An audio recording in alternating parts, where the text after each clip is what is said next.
নমস্কাৰ, মই কৃষ্ণমণি নাথ। প্ৰথমে ৰাইজলৈ মই শ্ৰদ্ধা নিবেদন কৰিলো। আচলতে মই যোৱা 28 এপ্ৰিল তাৰিখে হোৱা অবাঞ্ছিত ঘটনাটোৰ বিষয়ে দুআষাৰ ক'বলৈ আহিছো। আচলতে সেইদিনা যি অবাঞ্ছিত ঘটনা ঘটিল, মোৰ সংগীতৰ ইমান দীঘলীয়া জীৱনটোত এদিনো ঘটা নাই, মোৰ মনত নপৰে। সৰু বৰ কিবা কথা থাকিব পাৰে, কিন্তু মই সেইদিনা বৰ খং কৰিলো, অলপ উচ্চ স্বৰত কথা কলো। তাকে ৰাইজে বেয়া পাইছে, বহুতৰ বেলেগ মন্তব্য দিছে। আচলতে হয়, মই সেইদিনা উচ্চ স্বৰত কথা কৈছিলো, কিন্তু তাকে যদি মই নিম্ন স্বৰত কলোহেঁতেন সেই কথাকেইটা ৰাইজে বেয়া নাপালেহেঁতেন চাগে। কিন্তু কি কাৰণত মোৰ ইমান খং উঠিলনো? এনে বিনা কাৰণতো খং উঠিব নোৱাৰে। আৰু সকলোৱে ভাবিছে কুমাৰ ভৱেশ্বৰ নাযাবা নাযাবা গীতটো গাবলৈ অনুৰোধ কৰাৰ কাৰণে। আচলতে সেইটো এটা কথাহে, নাযাবা নাযাবা কথাটোক লৈ। কিন্তু আচলতে মোৰ মঞ্চ উঠাৰ সময়ৰ পৰা চিঞৰি চিঞৰি মোক ব্যক্তিব্যস্ত কৰি তুলিছিলে। ঐ এইটো গা, ঐ সেইটো গা, মানে ঐ তই এইটো গা, মানে সৰু সৰু ল'ৰা ছোৱালীটো। এটা সময়ত মোৰ খং উঠি মই উচ্চ স্বৰত কথা কলো। তাৰ কাৰণে মই অসমবাসীৰ ওচৰত মই বেয়া নাপাবৰ কাৰণে নিবেদন কৰিলো, বেয়া নাপাব। কিয়নো মোৰ গোটেই জীৱনটোত এনেকুৱা ঘটনা ঘটা নাই। আপোনালোকে মন কৰিছে নাই নাজানো। আৰু ময়ো আমিও মানুহে। কোনোবা সময়ত আমি সেই খঙৰ বশৱৰ্তী হৈ দুআষাৰ কথা কৈ পালো, তাকে আপোনালোকে ধৰি নাথাকিব। আৰু এটা কথা আপোনালোকে মন কৰিছিল নে বাৰু, ভিডিঅ'বোৰত দেখিছিল নে?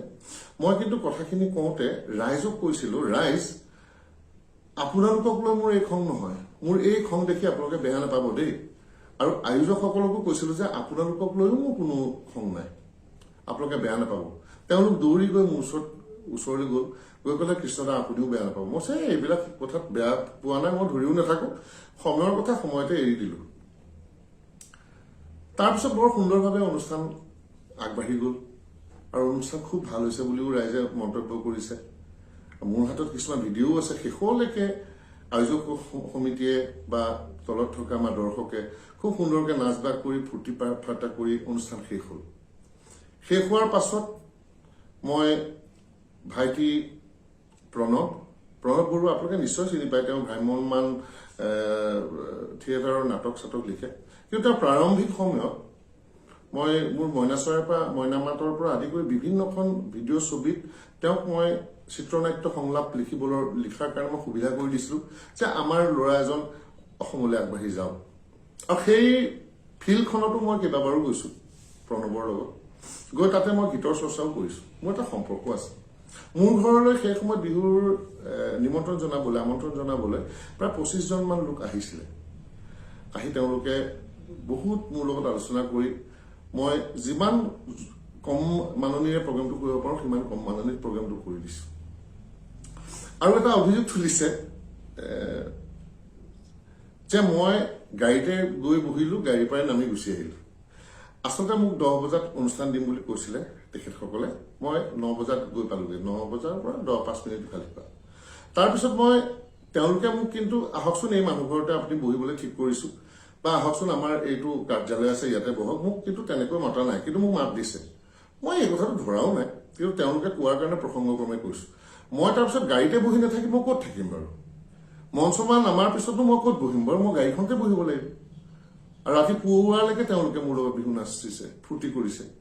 কৰাৰ পাছত মই প্ৰণৱক কলো, ভাইটি মই যাওঁ, আৰু মোৰ যি মাননী আছিলে মোৰ এজন বন্ধু আৰু ভাইটি এজনৰ চিনাকি কৰিলো, তেওঁলোকৰ হাতত দিবা। তেওঁলোকে সেইমতে তেওঁলোকৰ যি মাননী দিবলগীয়া আছিল দিলে। তাৰপিছত কমিটিয়ে মোলৈ ফোন কৰি, কৃষ্ণদা খুব ভাল লাগিল, কথা এটা কওঁ, আপুনি আমাক 5,000 টকা এটা দি যাওক। আমি বিহুৰ যিখিনি ল'ৰাই ছোৱালীয়ে কষ্ট কৰি আছো, আমি এটা ধুনীয়াকে বিহুৰ প্ৰীতিভোজ খাম, তাৰ কাৰণে আপুনি আমাক কিবা এটা দি যাওক। মই তেতিয়া তেওঁলোকক কথা মন ৰাখি পেলাই মই কলো, ঠিক আছে বাৰু 5,000 নিদো, মই যিহেতু সীমিত পইচাত প্ৰগ্ৰেমটো কৰিছো, মই তোমালোকৰ কাৰণে মই টকা 2,000 প্ৰীতিভোজৰ নামত দি গৈছো। তেওঁলোকে খুব ধন্যবাদ জনাই পইচাটো গ্ৰহণ কৰিছে। তাৰ পাছত তেওঁলোকে প্ৰেছ মিট দিছে। মই সেইটো কথা আচৰিত হৈ উঠিছো, কিয়নো যদি মোক বেয়া পালেহেঁতেন তেওঁলোকে মোৰ লগত ইমান নাচি বাগি ৰাতিপুৱাই নিদিলেহেঁতেন। ইমান ফূৰ্তি কৰাৰ পাছত কাৰ প্ৰৰোচনাত পৰি তেওঁলোকে এনেকুৱা কৰিছে মই একেবাৰে নাজানো আৰু যিসকলে প্ৰচাৰ কৰিছে তেওঁলোকে আংশিক ভিডিঅ'টোহে দেখাইছে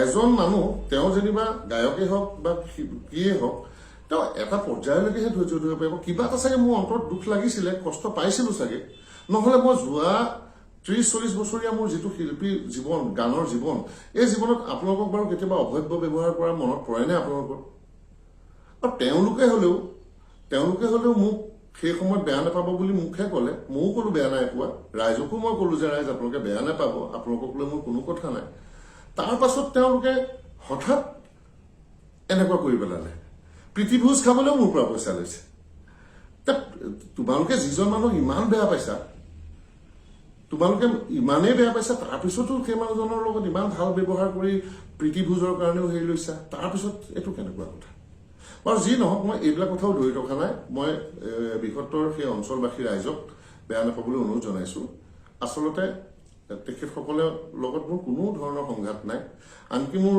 আয়োজকসকলৰ লগতো একো সংঘাত নাই কাৰো লগতো একো সংঘাত নাই এইটো সাময়িক এটা কথা আছিলে সেই সময়ৰ এটা বেয়া সময় আছিলে সেই বেয়া সময়ৰ কাৰণে ৰাইজে মোক বেয়া পাই নাথাকিব মই আশা ৰাখিছো ৰাইজে মোক এই কথাটোত কেতিয়াও বেয়া পাই নাথাকে যাতে ধন্যবাদ আৰু কিবা থাকিলে গঠনমূলকভাৱে মোক ক'ব মই নিশ্চয় আপোনালোকৰ কথাবোৰ শ্ৰদ্ধাৰে শুনিম আৰু ৰাইজে ৰজা ৰাইজৰ বিৰুদ্ধে আমি কথা ক'ব নোৱাৰো ৰাইজেই আমাক কৃষ্ণমণি নাথ বনাইছে শিল্পী শাৰীলে আনিছে গায়কৰ শাৰীলে আনিছে সেইকাৰণে এই কথাবোৰ ইমানতে অন্ত পেলাই আপোনালোকেও খুব ধুনীয়াকে বহাগটো উপভোগ কৰক আৰু আমাৰো অনুষ্ঠান কিছুমান আছে সেইবিলাকৰো আমি ভালকৈ যাওঁ ৰাইজৰ লগত মিলিজুলি আমি খুব সুন্দৰ এটা অনুষ্ঠান যাতে আমি পৰিৱেশন কৰিব পাৰো মই আপোনালোকৰে ল'ৰা আৰু আপোনালোকৰ ল'ৰা সেইকাৰণে খং আপোনালোকৰ বেছি উঠিছে যে তুমি কিয় এনেকুৱা এটা কৰিলা সেইটো আপোনালোকৰ ৰাইট আছে শুদ্ধ কিন্তু আপোনালোকে আমাক আকৌ মৰম কৰাৰো এটা আপোনালোকৰ